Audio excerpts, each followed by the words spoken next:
I got broads in Atlanta. Hello beautiful people, welcome back to the channel. It's your homeboy Pare man. How are you guys doing, man? All right guys, so somebody sent this to me and I just wanna jump on this. UK government has been playing Panky Yankee for some couple of years now, and I don't understand. I'm just kind of tired with them. Today it's a new rule, tomorrow it's a different rule. It's like they are working with data whereby if the data reaches a certain point, they will just change the rule, you know what I mean? So sometimes it's kind of confusing that today they're talking about this and the next moment everything just kind of changed. I don't understand, man. Let me know if you understand what these guys are up to. I don't know if they're working with data, so when the data gets to a certain stage, they're like, okay, let's unscrew it again, then let's lock it. Oh, come on, shout out to the UK government because you guys will not stop amazing me. All right, guys, so let's jump on this. UK government alters UK visa rules for skilled workers, carers, and students. This was April 24, 2025, right? I will read through it and see what I can say about maybe each paragraph or whatsoever. The UK government has announced revisions to its UK visa rules affecting skilled workers, healthcare providers, and students. New legislation laid before Parliament on 12 March 2025 states that UK employers will now have to prioritize foreign workers already residing in England before recruiting talent from overseas. What does this mean? Have you guys not been doing this? Have you guys not been doing this? Have they not been prioritizing the workers here? Or you guys are just after sending back students home after completing their studies? I don't know. Because this should be the basics. This should be the basic things to do, you understand? Just like you guys say, any employer should kind of work with the British citizen, then EU citizen, then maybe they can consider African. It should be the same thing when it comes to recruitment. You guys need to consider the people that are already residing in the country before looking elsewhere. Because you cannot tell me that the talent are outside. You can't tell me that the talent are in Philippines, the talent are in Thailand, the talent are in Nigeria, Zimbabwe. No. You look out for the talent here first before you look elsewhere. That should be the basics. So this kind of update does not really make sense to me because it's something you guys should be doing constantly, you know what I mean? Because if you're not doing this, definitely there's gonna be a decline in the number of students that are coming here. I'm really emphasizing on the student because this is part of the areas you need to grow the economy, you need to fill up the spaces, you need to fill up the vacancies you're talking about. So yeah, student importantly. Because you don't want students, for example, to come in here, then after their program, they are going back while you are recruiting outside. Doesn't make any sense. You recruit them, even if they don't have the skills, you train them. You recruit them, simple as that, before you look elsewhere. All right, let's continue. The changes will be effective from 9 April 2025. Care providers bidding to hire workers from overseas will first have to prove they have made efforts to employ someone already present in the UK who requires new visa sponsorship. This is a good one. It's a good one. So like I said, employ the people that are here first before you look elsewhere. Simple. Then you see people coming in, everything moves smoothly, you know what I mean? All right, so this is a good development if they can enforce this. So let's continue. It now says what will be the impact of this legislation. The aim of these measures is to ease the UK's reliance on overseas recruitment. This is what I'm talking about. However, providing they've done all they can to seek UK-based foreign workers, employers can then enlist the help of an immigration solicitor like Rhys Edwards to help them navigate the work visa system by complying with the latest Home Office guidelines. So I'm not trying to say that recruiting outside is bad. No. There are some kind of professionals outside that still want to come into the UK and work.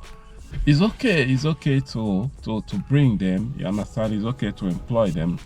But the fact that you are neglecting the ones that you already have in the country is what I'm emphasizing on. This should not even be like a new update. This should not be like a rule. It should be like a norm, like a normal way of doing things. You know what I mean? You take the people that you have here, you train the people that you have here, then you take few people outside. You take the professional people that have done extremely well, like the expertise, let me put it that way.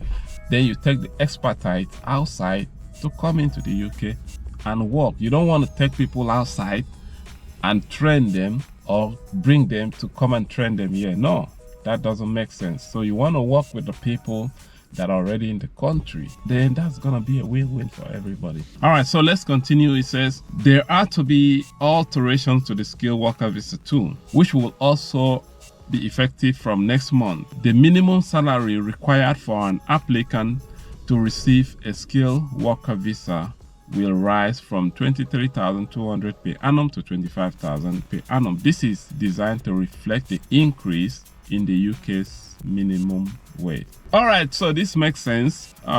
It's a difference of 1,000 and something pounds. To me, the increase is not really a problem because, as I said, it is designed to reflect the increase in the UK's minimum wage. So if you're in the UK, you already understand that there has been a little increase in the UK minimum wage. So it doesn't really make sense for them to still leave this money on 23,200 pounds. It's okay to increase for people that can get the job. 25,000 is not, it's a minimum effect. Let me put it that way. It's a minimum effect.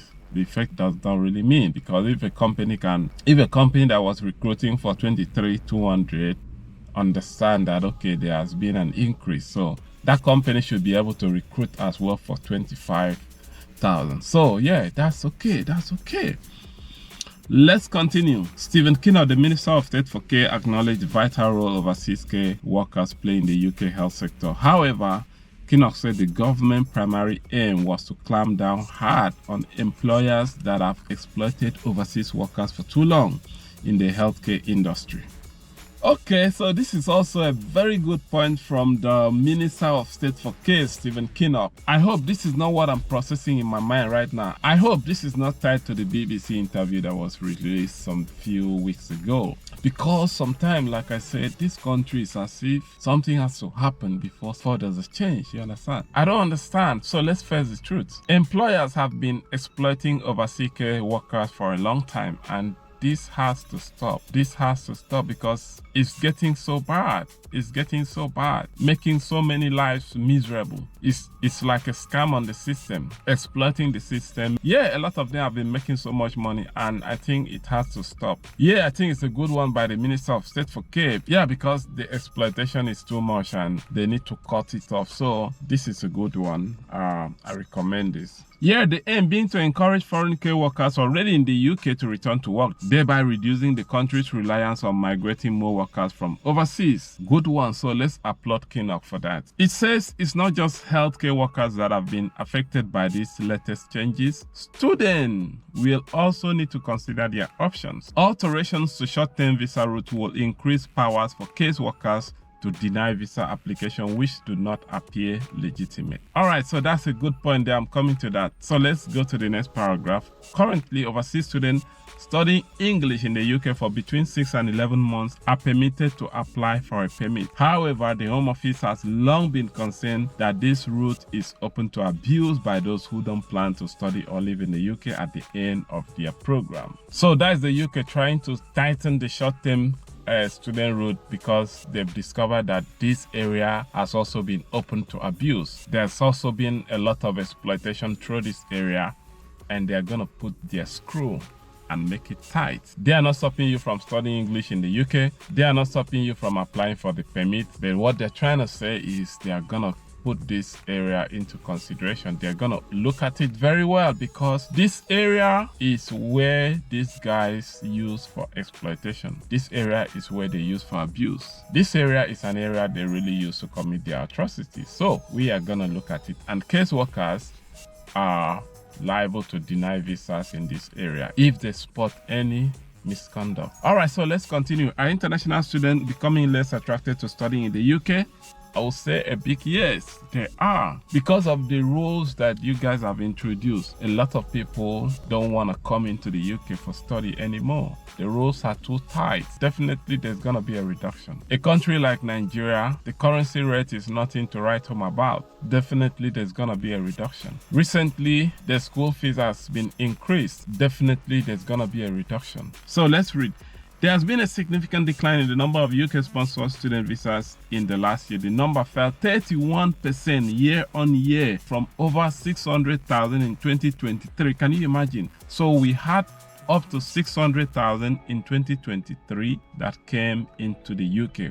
That is international student. It has now dropped to 415,103 in 2024. 2024 was, I think 2024 is when they start bringing some of this stuff. 2025 is gonna be crazy, maybe 200 or even less, because yeah, UK is losing its value to international students.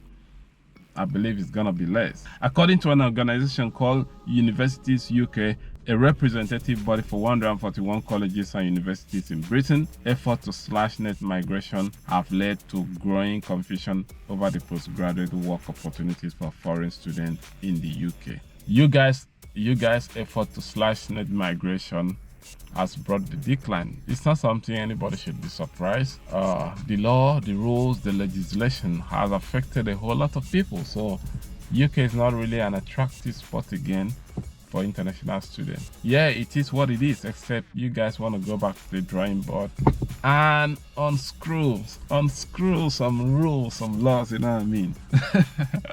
If you guys can do that, then don't be surprised, man. Yeah, that's it. There are several cities in the UK which have been heavily dependent on the recruitment of international students. In the West Midlands, the city of Coventry posted the second highest percentage of international students in England after London. So this paragraph, they're trying to talk about the recruitment of international students into their program, I believe. Like this, their rules have affected so many things. They said Coventry University cite Brexit as having a profound impact on its ability to attract EU students to their courses. Since August 2021, new students from the EU have typically had to pay international student fees. You can imagine the impact of these rules. EU students were not allowed to pay that international fees. So now they are paying international fees and are ineligible for tuition fee loans. EU students paying fees like a typical African. Not only Coventry, a place like Ireland, some areas in the northeast, these areas have been heavily reliant on international students because of the rules. They are struggling to survive now. So many of them have meshed courses, so many of them have sacked some of the teachers, some of the university workers because of this rule, and it's crazy, man. It's just sickening. It's mad, and it is what it is. So imagine a city like Coventry being the second highest percentage of international students aside from London. So many things gonna slow down in that area, and yeah, it's affecting a whole lot of people. Like I said, it's because of the rule, it's because of the laws. So if you guys want this to change, you guys need to go back and unscrew, remove some nuts, you know what I mean? All right, guys, so that's the video for you. Let me know your thoughts. Let me know what you think about these rules. There are some positive and there are some negative, and I believe and I hope a lot of our international students can take advantage of the positivity and use it to their advantage. So that is it. If you're new to the channel, like, share, comment, and subscribe to the channel. I'll see you guys in the next one. Peace. Boom. This could be good for me. Lately I was feeling like I need a purpose, but when you talk to me, give me the impression that I won't scratch your surface. And I could walk for days